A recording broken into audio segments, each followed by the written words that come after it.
Dagon team நேயர்களுக்கு வணக்கம். நான் விஜய் கிருஷ். இன்னைக்கு நம்ம என்ன பண்ண போறோம் அப்படின்னா, நம்ம பசங்க இன்ஸ்டாலே ஆகட்டும், சோஷியல் மீடியாவில் ஆகட்டும், அதுல ஏகப்பட்ட ரீல்ஸ் வந்துட்டு டெம்ப்ளேட்டா செட் பண்ணி ஒருத்தருக்கு ஒருத்தர் ஷேர் பண்ணி சிரிச்சுக்கிட்டு இருந்த மீம்ஸ்லாம் நம்ம பார்த்துருப்போம் இல்லையா? ஒரு 5-6 மீம்ஸ் வந்து நான் எடுத்து வச்சிருக்கேன். அந்த மீம்ஸை நான் உங்க கூட சேர்ந்து பார்த்து படிச்சு அதுக்கு ரியாக்ட் பண்ண போறேன். அதை தான் இந்த வீடியோ ஃபுல்லா பார்க்க போறோம். ஸோ ஆரம்பிக்கலாமா? வாங்க.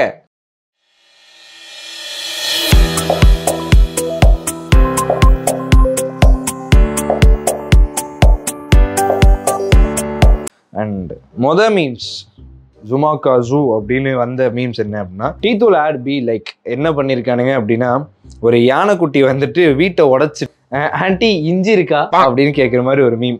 இந்த மீம்ல என்னடா பெருசா சொல்றதுக்கு இல்லையே அப்படின்னு கேட்டா, ஸோ எல்லா டீ தூள் ஆடுமே வந்து இப்போ இப்படிதான் இருக்கு. அதாவது இந்த டீ தூள் இருக்கோ இல்லையோ, இல்லை டீ இருக்கோ இல்லையோ, இஞ்சி அஸ்வகந்தா அது இது அப்படி இப்படின்னு சொல்லிட்டு அஞ்சரைப்பட்டியில் இருக்கிறது அத்தனையுமே அங்கதான் இருக்கு. ஆனா டீ தூள் இருக்கா, டீ இருக்கா?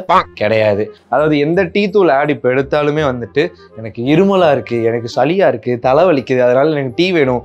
அப்பனா டீ வேணும்னா டீ போட்டு கொடுக்கும்போது டீ மட்டும் தானே போட்டு கொடுக்கணும். உங்ககிட்ட இஞ்சி அஸ்வகந்தா அதிமதுரம் நான் துளசி எல்லாம் கேட்டேனா? இல்ல கேட்க கிடையாது. ஆனா நீயா வந்து போட்டு கொடுத்துக்கிட்டு இருக்க. ஏன் 7-8 வருஷம் படிச்ச டாக்டருக்கெல்லாம் தெரியாதது நீ அந்த டீல போட்டு கொடுக்குற. ஓகே, நீ ஆயுர்வேதிக்கா ஒரு டீ ரெடி பண்ணி கொடுக்குற. ஓகே, அதுக்குன்னு ஒரு நியாயம் வேணாமாடா? சொல்லு. இருந்தாலும் ஒரு சின்ன சோஷியல் அவேர்னஸ் அப்படின்னா இதுல என்ன சொல்லலாம்னா, இந்த மாதிரி வன விலங்குகள் போயிட்டு இருந்த பாதையில காட்டுல எல்லாம் நம்ம இப்ப வீடு கட்ட ஆரம்பிச்சிட்டோம். அப்படி வீடு கட்ட ஆரம்பிச்சு அது எங்க போகும், போறதுக்கு வழி தெரியாம திக்கு தெரியாம தெரிஞ்சுக்கிட்டு இருக்கோம். அந்த மாதிரி இப்படி வந்துட்டு நிறைய அனிமல்ஸும் கஷ்டப்பட்டுட்டு தான் இருக்கு. அண்ட் அனிமல்ஸ்னாலதான் நாம சஃபர் ஆகிறோம் நாம நினைச்சிட்டு இருக்கோம். அது கிடையாது. ஸோ அனிமல்ஸையும் நம்ம அந்த விஷயத்துக்காக சஃபர் பண்ண வேணாம், அனிமல்ஸையும் நம்ம ஹர்ட் பண்ண வேணாம். மீம்ஸ் என்ன அப்படின்னா, மென் டே விமன் டே. அது இந்த இது வந்துட்டு நான் சொல்ல வேணாம், டெம்ப்ளேட் ஸ்பீக்ஸ் அப்படின்னு சொல்லுவாங்க இல்லையா? அந்த மாதிரி தான் மென் டே விமன் டே. அதாவது ஒரு ட்ரெயினில், இந்த மீம் பார்த்தாலே உங்களுக்கே தெரிஞ்சிருக்கும், ஒரு 2 ட்ரெயினை வந்து டெம்ப்ளேட்டில் செட் பண்ணியிருப்பானுங்க. மென் டே அப்படின்னு போட்ட ட்ரெயினில் ஒரு பக்கியும் இருக்காது. இதே மாதிரி தான் விமன்ஸ் டேக்கு இங்கே பாரு இத்தனை பேர் இருக்கானுங்க. விமன்ஸ் டேக்கு மட்டும் இத்தனை பேர் வந்துட்டு இருக்கானுங்க. ட்விட்டரு, ஃபேஸ்புக்கு எல்லாம் அடிச்சு நவுத்தி நாக் அவுட் பண்ணுவானுங்க. ஆனா வந்துட்டு மென்ஸ் டே அடுத்த மீம். இந்த மீமை வந்துட்டு உங்க ஃப்ரெண்ட்ஸ் கேங்ல நிறைய பேருக்கு நீங்க ஷேர் பண்ற ஒரு மீமா இருக்கும். ஃப்ரெண்டு கிட்ட ஒரு ஃப்ரெண்டு வந்து சொல்றான் என்ன அப்படின்னா, டிப்ரெஷனா இருக்குன்னு சரக்கு அடிச்சேன். அதுக்கப்புறம் நெக்ஸ்ட் டேவே நாம ஏன் சரக்கு அடிச்சோம்னு திங்க் பண்ணி மறுபடியும் டிப்ரெஷன் ஆகி சரக்கு அடிக்க வேண்டியதா இருக்கு தம்பி. ஸோ இஃப் யூ நோ அப்படிங்கிற மாதிரி தான். ஒரு நாள் வந்துட்டு இந்த நிறைய பேர் இருப்பானுங்க, ஏண்டா குடிக்கிற வரைக்கும் அவனுங்களுக்கு எதுவுமே தெரியாது. குடிச்சு முடிச்சதுக்கு அப்புறம் இதுக்கு மேல நான் குடிக்கவே மாட்டேன், இதுக்கப்புறம் இந்த கருமத்தை நான் கையிலேயே எடுக்க மாட்டேன் அப்படின்னு சொல்லுவானுங்க. ஆனா அது அந்த சொல்றதோட சரி, அன்னைக்கு நைட்டே போய் ஆளுக்கு ஒரு கட்டிங் அடிச்சுட்டு, மாப்பிள்ள நல்லா இருக்கியா? பசங்க ஏகப்பட்ட விஷயம் பண்றானுங்க. எல்லாமே டெம்ப்ளேட் ஸ்பீச். நம்ம வந்துட்டு அந்த மீமை படிச்சு புரிஞ்சுக்கிறோமோ இல்லையோ, அதை பார்த்தே புரிஞ்சுக்கலாம். அந்த அளவுக்கு சூப்பரா பண்ணியிருக்கானுங்க. அண்ட் இது வந்துட்டு நான் இன்னைக்கு பார்த்ததுல தரமான ஒரு meme. One of the meme நான் இன்னைக்கு எடுத்து வச்ச ஒரு லிஸ்ட்ல எனக்கு பிடிச்ச ஒரு ஒன் ஆஃப் த மீம், நல்ல மீம். இது ஒன்று நல்லா இருக்கு. அண்ட் இது ஒன்று, இது வந்துட்டு வழக்கமா நிறைய பேர் வாழ்க்கை என்ன அப்படின்னா, எல்லாருக்குமே வந்து ஒரு பாஸ்ட் ரிலேஷன்ஷிப் இருக்கும். ஒரு எக்ஸ் கேர்ள் ஃப்ரெண்ட், எக்ஸ் பாய் ஃப்ரெண்ட், அந்த மாதிரி எல்லாம் இருக்கும். கேமராமேன் உனக்கு இருக்குதானே? சிரிக்கிறான் ஆனா சொல்ல மாட்டேங்கிறான், பரவாயில்ல. அதான் சடனா இது என்ன மீம் அப்படின்னா, இந்த மீமுக்கு வந்துட்டு நம்ம அண்ணன் சீமானை யூஸ் பண்ணியிருக்காங்க.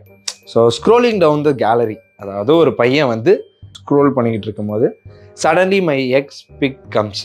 அதாவது ஒரு பையன் வந்துட்டு தன்னோட மொபைலில் ஸ்க்ரோல் பண்ணிக்கிட்டு இருக்கான். கேலரியில் ஸ்க்ரோல் பண்ணிகிட்டு இருக்கும்போது சடனாக அவனோட எக்ஸோட ஃபோட்டோ, அது எக்ஸ் பாய் ஃப்ரெண்டாக இருக்கலாம், இல்லை எக்ஸ் கேர்ள் ஃப்ரெண்டாக இருக்கலாம், அது வந்து depends on the person.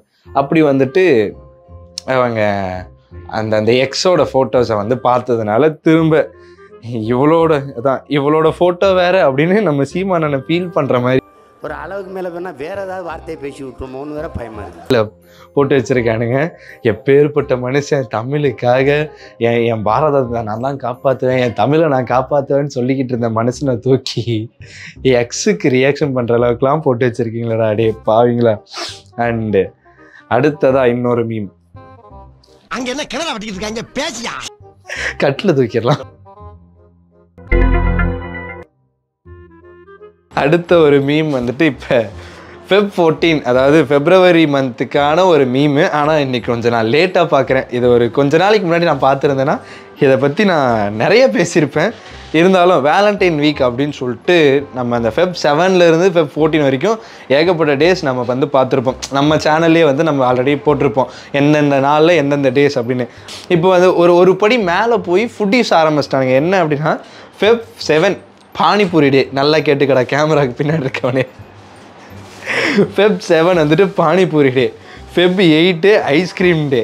Feb 9 வந்துட்டு ஃப்ரைட் ரைஸ் டே. Feb 10 நூடுல்ஸ் டே. 11 வந்துட்டு சிக்கன் 65 டே. 12 ஷவர்மா டே. 13 பரோட்டா டே. 14 பிரியாணி டே. ஆக மொத்தத்தில் லவ்வர்ஸ் டே உன் வாழ்க்கையில் கிடையாது. நமக்கு சோறு தான் முக்கியம். இன்ஃபர்மேஷன் இஸ் வெல்த் அப்படின்னு சொல்லிட்டு நம்ம செந்தில் சார் சொல்லி கேள்விப்பட்டிருப்போம். அதாவது அது வந்துட்டு பல வருஷமாக வந்து அது புழக்கத்தில் இருக்க ஒரு விஷயந்தான். இருந்தாலும் அவர் சொல்லும் போது கொஞ்சம் பீக்கான டைம் எந்த படத்தில் தான் பாய்ஸ் படத்தில் சொல்லியிருப்பார். ஃப்ரெண்டு அதாவது செந்தில் சார் வந்துட்டு மொபைலை கையில் வச்சுருக்க மாதிரி எப்போ என்னென்ன நடக்கும் அது என் ஒருத்தனுக்கு தான் தெரியும் அப்படின்னு வந்து செந்தில் சார் சொல்லியிருப்பார். அது சாப்பாட்டுக்காக சொல்லியிருப்பார். இவனுங்க எப்படி மாற்றிருக்கானுங்க அப்படின்னா எந்த பொண்ணு எப்போ ஆன்லைன் வரும் என் ஒருத்தனுக்கு மட்டும்தான் தெரியும் அப்படின்னு இன்ஃபர்மேஷன் இஸ் வெல்த் அப்படின்னு வந்துட்டு செந்தில் சார் சொல்கிற மாதிரி கீழே அந்த இன்னொரு கேரக்டர் அவர் கூட செந்தில் சார் கூட இருப்பார்ல அவர் வந்து பானு பாயத்தை வந்து பார்த்துட்டு இருக்க மாதிரி ஒரு டெம்ப்ளேட் செட் பண்ணியிருக்கானுங்க. ஆனால் இப்படி ஒரு ஃப்ரெண்டு வந்துட்டு எல்லார் கேங்லையும் இருப்பான். ஒரு கேங் அப்படி இருந்துச்சுன்னா ஒரு 5 பேர் இருக்காங்கன்னா ஒருத்தன் மொரட்டு சிங்கல்னு சொல்லிக்கிட்டு இருப்பான், ஒருத்தன் ஃபுட்டி அப்படின்னு சொல்லிட்டு சுற்றிட்டு இருப்பான், ஒருத்தன் எல்லாருமே ஃப்ரெண்டுன்னு இருப்பான். ஆனால் ஒருத்தன் இருப்பான் பார்த்தீங்களா அவன் எல்லாருக்கும் இப்படி தான் இருப்பான். கேட்டால் வந்துட்டு அவனும் கமிட் ஆக மாட்டான், கூட இருக்கணும் கமிட் ஆக மாட்டான். கேட்டால் இந்த கேர்ள் பெஸ்டி பாய் பெஸ்டிலாம் சொல்லிட்டு சுற்றுவானுங்கள்ல அந்த லிஸ்ட்டில் வரவனுங்க இவனுங்கெல்லாம் துச்சமே இல்லை. அடுத்து இன்னொரு மீம் என்னென்னா இவரை வந்து நம்ம நிறைய இன்டர்வியூஸில் பார்த்துருப்போம். இவரோட ஃபோட்டோ அப்புறமா கீழே ஃபோட்டோ போட சொல்கிறேன். என்னென்னா தீபாவளிக்கு புது ட்ரெஸ் வாங்குறதுக்கு பதிலாக அமேசான் ஃப்ளிப்கார்ட்டில் ஆர்டர் போட்டுட்டு தீபாவளி முடிஞ்சதும் ரிட்டர்ன் போட்டு பணத்தை சேமிக்கலாம். செம்ம ஐடியா இல்லை. ஏன்னா வந்துட்டு அமேசான் ஃப்ளிப்கார்ட்காரன் எல்லாம் பைத்தியக்காரன். வெரி ஃபன்னி, நல்லா இருக்குது, ஐ அப்ரிஷியேட் இட். அவன் வந்துட்டு நீ வந்து எத்தனை தடவை வேணாலும் அவன்கிட்ட பொருளை வாங்கிட்டு ஆர்டர் போட்டு நீ உன் இஷ்டத்துக்கு யூஸ் பண்ணிட்டு அதுக்கப்புறம் ரிட்டர்ன் போட்டால் வாங்கிடுவான் மாட்டான். ஒரு 4 தடவை நீ ரிட்டர்ன் போட்டேன்னு வைய உன்னோட அக்கௌண்ட்டை பிளாக் பண்ணிடுவான். நீ சும்மா ரிட்டர்ன் போடுற அப்படின்னா உன் அக்கௌண்ட்டை கண்டிப்பாக சொல்கிறேன் ஏதோ ஒரு ரீசனுக்காக அப்படின்னு சொல்லி பிளாக் பண்ணிடுவான். அதுக்கப்புறம் வந்துட்டு உன்னால் நார்மலாகவே வந்து எங்கள் அமேசான் ஃப்ளிப்கார்ட்டை யூஸ் பண்ண முடியாது. நல்லா தெரிஞ்சிக்க, நீ வந்து பண்ணலாம், உன்னோட நெசசிட்டி என்னவோ அதுக்காக மட்டும் பண்ணலாம். இது என்னதான் வந்து ஒரு மீம் டெம்ப்ளேட்டாக இருந்தாலும் இதை நிறையா பேர் சீரியஸாக எடுத்து பண்ணுற தற்கூரிஸும் இருக்கானுங்க. நான் அவனுங்களுக்கு மட்டும் ஸ்பெசிஃபிக்காக சொல்கிறேன், அந்த மாதிரிலாம் எவனும் ட்ரை பண்ணிடாதீங்க. ஆனால் இது பணத்தை சேமிக்கிறதுக்கு ஒரு நல்ல வழி. ஆனால் அதை தான் பார்த்துக்கணும். பணத்தை சேமிக்கிறதுக்கு நல்ல வழி தான். ஆனால் உடம்புல எதுவும் அடிபட்டு அந்த காயங்கள்லாம் வலியாக மாறாத அளவுக்கு கொஞ்சம் பார்த்து பண்ணிக்கோங்க. எண்ட் ஆஃப் த டே நம்ம இளைய தளபதி விஜய் அந்த படத்தில் இப்படி கையை வச்சுருப்பார். அதே மாதிரி நம்ம தல அஜித் இந்த படத்தில் இப்படி கையை வச்சு ஒரு சாங் சீக்வன்ஸில் பண்ணியிருப்பாங்க. அந்த 2 மீமையும் எடுத்து பக்கத்தில் வச்சு கீழே நம்ம அயன் படத்தோட வில்லன் இருக்கார் இல்லையா அவர் வந்து சொல்கிற மாதிரி என்ன சொல்கிறாரு, சாலா நாங்கள் ஒன்றாதான்டா இருக்கோம், பட் நீங்கள் தான் அடிச்சுட்டு சாகிறீங்க. ஆனால் வந்துட்டு அது ரியல் ஃபேக்ட். என்ன தான் வந்துட்டு தலைக்கும் தளபதிக்கும் வந்து ஒரு போட்டி, அதாவது அவங்களோட கெரியரில் ஒரு போட்டி இருந்தாலும் அவங்க எப்பயுமே ஒன்றா தான் இருக்காங்க. ஸோ அவங்க முதல்ல நடித்த 2 பேரும் சேர்ந்து நடித்த படத்தையும் நம்ம பார்த்துருப்போம். இப்போ வரைக்கும் ஏதாவது ஒரு ஃபங்க்ஷனில் 2 பேரையும் பெருசாக ஒன்றா பார்த்துக்க முடியல. ஆனால் அவங்க 2 பேரும் ஒன்றா ஹாப்பியாக சிரித்து பேசிகிட்டு இருக்க ஏகப்பட்ட ஃபோட்டோஸ் வீடியோஸ் நம்ம ஆரம்ப காலத்தில் இன்டர்நெட்டில் நம்ம பார்த்துட்டு தான் இருந்திருக்கோம்.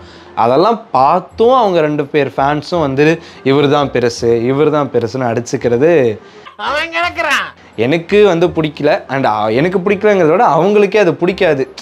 ஸோ அந்த தலையே அதாவது அஜித்குமாரே ஒரு படத்தில் சொல்லியிருப்பார், ஒருத்தருக்கு நீங்கள் காட்டுற விசுவாசத்துக்காக மற்றவங்கள மட்டம் தட்டி பேசாதீங்க அப்படிங்கிற மாதிரி ஒன்று சொல்லியிருப்பார். இந்த பக்கம் விஜய் சார் பார்த்தோம் அப்படின்னா எப்போ இந்த மாஸ்டரோட ஆடியோ லான்ச்னு நினைக்கிறேன், அதில் வந்துட்டு கோட் சூட்லாம் போட்டு நம்ம நண்பர் அஜித் மாதிரி வந்திருக்கேன் அப்படின்னு அவரும் சொல்லியிருப்பார். அப்போ அவங்க 2 பேரும் வந்துட்டு அப்போ அவங்க 2 பேரும் அவங்கள காம்படிஷனாக நான் நினச்சிக்கவே இல்லை. நாம் தான் வந்துட்டு எனக்கு இவர் தான் பெருசு, எனக்கு அவர் தான் பெருசுன்னு காம்படிஷனை எடுத்துக்கிட்டு ஏகப்பட்ட சண்டையெல்லாம் போட்டுட்ருக்கோம். அண்ட் அந்த சண்டையெல்லாம் இதுக்கப்புறம் தவிர்த்துருவீங்கன்னு நினைக்கிறேன். ஏன்னா 2 பேரும், ஏன்னா இப்போ அஜித் சாரோட ஒரு மூவி வரப்போகுது, விஜயோட மூவியும் வரப்போகுது. அண்ட் விஜய் வந்துட்டு அரசியலுக்கு வரதாகவும் சொல்லிட்டாரு. அதனால் இந்த சண்டையெல்லாம் இதுக்கப்புறம் குறைஞ்சி ஒன்றா இருப்பாங்க. 2 தளபதி ஃபேன்ஸ் 2 பேரும் ஒன்றா இருப்பாங்கன்னு நினைக்கிறேன். ஸோ இதே மாதிரி இன்னும் ஒரு சூப்பர் செட் ஆஃப் மீம்ஸோடு உங்களை வந்து நான் மீட் பண்ணுறேன். அண்ட் அது மட்டும் இல்லாமல் இந்த மீம்ஸ் எல்லாம் நீங்கள் வந்து ரியாக்ட் பண்ணுங்கள் அப்படின்னு உங்களுக்கு வந்து மைண்ட் செட்டில் எந்தெந்த மீம்ஸ்லாம் தோணுதோ அதை மறக்காமல் கமெண்ட்டில் சொல்லிட்டு போங்க. அண்டு நீங்கள் இந்த வீடியோவை பார்த்துட்டு கொடுக்குற கமெண்ட்ஸ்க்கும் நான் வந்து ஃப்யூச்சரில் ரிப்ளை பண்ணுறேன் அண்ட் ரியாக்ட் பண்ணுறேன். இதே மாதிரி இன்னொரு வீடியோவில் உங்களை வந்து மீட் பண்ணுறேன். And bye from VJ Krish. Tata bye.